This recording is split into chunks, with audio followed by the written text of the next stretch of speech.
Come the hell on. Isn't this the kind of depth that wins championships?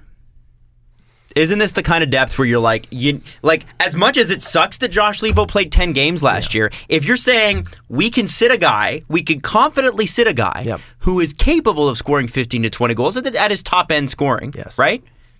If Josh Levo were playing this season with the Leafs, I would expect at least 12 goals. Mm-hmm. If you can sit a guy like that confidently, that's good, right? Well, I keep going back to, and yes, absolutely. But they played Levo on the power play even when they sort of barely even trusted him to put him in the lineup. Because he's a killer shot. Soshnikov killed penalties and was occasionally on the power play. Yeah. Kapanen's both. Yeah. But yes, this is... I'm not saying the Leafs are going to win a cup. I'm not saying the Leafs are better than the Penguins. But this is vaguely what a championship team looks like. Yeah. It's not perfect. No. It's not perfect. Backup is a question mark. You'd like their defense to be a little bit better. Mm-hmm. But it's really good, though. But cup-winning teams also manage their assets to the point where if you have a glut, that you use that to address the areas of need. And that's been my point with the Leafs. You can put Ron Hainsey on your top pairing. Doesn't mean it's a good move.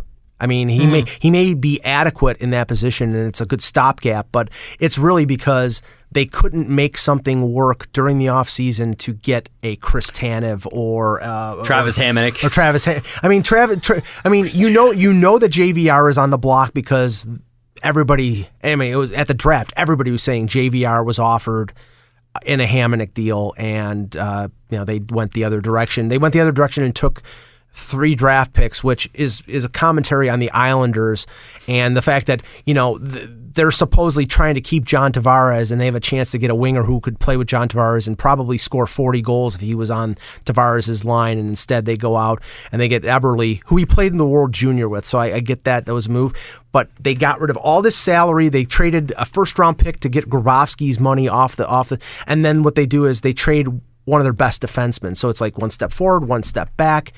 And they didn't make the move, and that's why Tavares is still out there right now. And Tavares could go the way of Stamkos and wait until the last minute to either sign with them or go someplace else. And do you want to get into that conversation? Because Montreal goes God. Well, Montreal, to me, that's his likely landing spot. Oh God, it's not the Leafs. Please no. Please no. But I think with JVR, it's that's a wait and see. People are always like trade him. I am okay with them just losing him to free agency. I like playoff JVR. If he plays great, and if they go far, and that you've got the depth to cover it, and you never got the deal worked out. I heard that somebody wasn't answering their phone at the draft. That's what I heard too. And that's why that deal didn't happen. That's what I heard. I mean, I'm sure it's part of the reason it didn't happen. I'm sure there's fail-safes in place. But again, to talk about the difference between now and a couple years ago, we're talking about there is no move to make. Right. Now, it's frustrating as fans and, just people trying to figure out what the hell's going on. It's frustrating to think of hypotheticals, but there are moves to be made. Yeah. So you're talking about asset management. They haven't done it yet, but if we look at potential moves, there's so many options. Well, and sorry to interrupt you, Mike, but just a second. If Liljegren does come in and impress, like the way Mitch Marner did last year, and I know Mitch Marner spent a year in junior before coming to the Leafs. Right. Slightly. Let's just say he does. Does that not then you've got Carrick, you've got Zaitsev, and you've got Liljegren on the right side, and that puts Hainsey in the spot. Let's say it's Liljegren and Dermott who are can't miss, have to make the team. Does that put Hainsey in the 6-7 spot, where he should be? And then somebody inevitably goes down for an injury, or they rotate guys out. So Dermott and Liljegren get rotated out, or something. I don't know what the right deal is. If Liljegren makes the team, then probably Dermott doesn't, because then you move Hainsey over to the left side. You've got Gardner, Riley, Hainsey on the left. You're probably right. Liljegren, Carrick, and Zaitsev on the right side, and then you probably Marinson and Marchenko as your 7-8. Right. So you could put Hainsey and Liljegren together, right. And you've got one dependable and one woo, he's really good, but we're expecting bad things to happen sometimes. No, it's funny because we've heard the speculation over the last month or so about JVR and then of Bozak. am of the opinion that there's a greater chance of them trading JVR than Bozak. Why? Where's the depth at center? Right, exactly. Will Dominic Moore be your number 3? Colin Greening is a good friend of mine, Adam. How dare you? I mean, listen, nothing against Colin Greening, but it seems like that's not what they wanted to do. They could have done that last year. Yeah, I mean, unless the elephant in the room is, do they want to move Nylander to center? Which I know that Babcock has said no, we don't want to do that. We're going to keep him where he is. My particular theory is they don't want to do that because if he has a big offensive year and they have moved him to center, then that $6 million that they probably would pay him on a long-term deal just became $7.5. Right, because he's a centerman. Yeah, you keep him on the wing, and he scores 60, 65, 70 points with Matthews. Okay, it's great, and he's showing a lot of potential.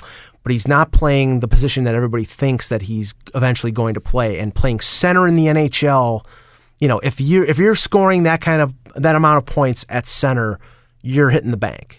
You're going to get 7.5. You're going to get Ryan Johansson. You're going to get $8 million.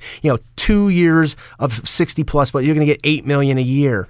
And now, if you keep him at right wing, it could be a bridge deal for 4.5, or like Kucherov was 3 years at less than $5 million. Oh my God, what a stupid deal! Which is a great deal in the short term for Tampa, but a ridiculously bad deal in the long term because it's PK Subban all over again. They're going to get especially with Killorn. slapped. Yeah, especially with Killorn's deal, right? Yeah. Killorn, scoring what was it, 25, 30 points last year? I'm going to step on this. Marlowe, Matthews, Marner. The triple M line. JVR, Nylander, Kapanen. And then what's Bozak? Gone. Traded. Well, no, okay. I don't know why you split up Matthews and Marner though, or Matthews and Nylander. Yeah, who cares? He wants it because it's the three. No, it's linear. I have to put Nylander at center. Oh, certainly not moving Matthews to the wing. My thought there is, yes, there will be growing pains with Nylander, but it's not like Bozak's wicked defensively. No, but he's a great face-off guy. Yeah. And you've got Kadri too, right? It's not like he has to come in and be the second guy. He can be the third guy. The third. And let's just say this. A year down the line, I think that the right winger on Austin Matthews' line is going to be Jeremy Bracco. Whoa. Really? Yeah. That's a big if. Yeah, I mean, not this year. Bracco's going to play with the Marlies. He's got to, there are concerns at the defensive end of the ice. As there is with every player on junior. Right, exactly. But him and Matthews played together in the under-18s and lit it up. And, I think their game, Bracco is more of a playmaking winger. Matthews is more of a shooting center. I think that combo works well. And I think that, when you have to maybe move some people out for salary reasons, having Bracco making $925, I think it's not going to take long for them to want to bring him back, him up.